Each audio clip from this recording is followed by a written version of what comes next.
আছে শুধু একটাই সুযোগ। আপনাকে এই দুনিয়ায় চিরকাল বাঁচার জন্য তৈরি করা হয়নি। আপনাকে তৈরি করা হয়েছে আল্লাহর সাথে সাক্ষাৎ করার জন্য।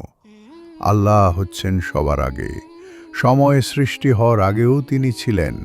আকাশ ওঠার আগে, পর্বত দাঁড়ানোর আগে, কোনো প্রাণ শ্বাস নেওয়ার আগেই আল্লাহ ছিলেন।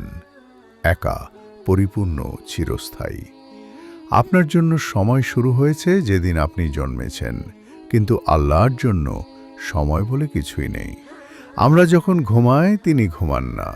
আমরা যখন বুড়িয়ে যাই তিনি অপরিবর্তিত থাকেন। আমরা যখন মারা যাই তিনি চিরজীবিত থাকেন, পরিপূর্ণভাবে চিরকাল। আর আপনার হৃদয় এখনো ধুক ধুক করছে শুধু তার আদেশে। তাই বিভ্রান্ত হবেন না। এই দুনিয়ার মোহে পড়ে আপনার আসল লক্ষ্য ভুলে যাবেন না।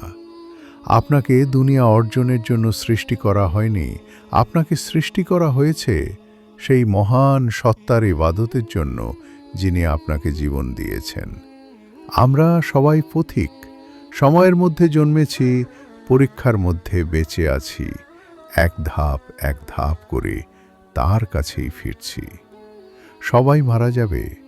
সবচেয়ে শক্তিশালী মানুষও, সবচেয়ে ধনী, সবচেয়ে বিখ্যাত আমরাও। তাই যখন আপনি হারিয়ে যান, যখন মন বিপর্যস্ত, ভবিষ্যৎ নিয়ে যখন চিন্তিত থাকেন, তখন মনে রাখবেন আল্লাহ আপনার অতীত জানেন, বর্তমান জানেন, ভবিষ্যৎ জানেন। আপনার প্রতিটি পরিস্থিতি তার নিয়ন্ত্রণেই রয়েছে। আর মনে রাখুন, আপনার আছে শুধু একটাই সুযোগ। এই সুযোগ নষ্ট করবেন না। আল্লাহর দিকে ফিরে আসুন, তার আগে যে আপনাকে মাটিতে ফিরতে হবে।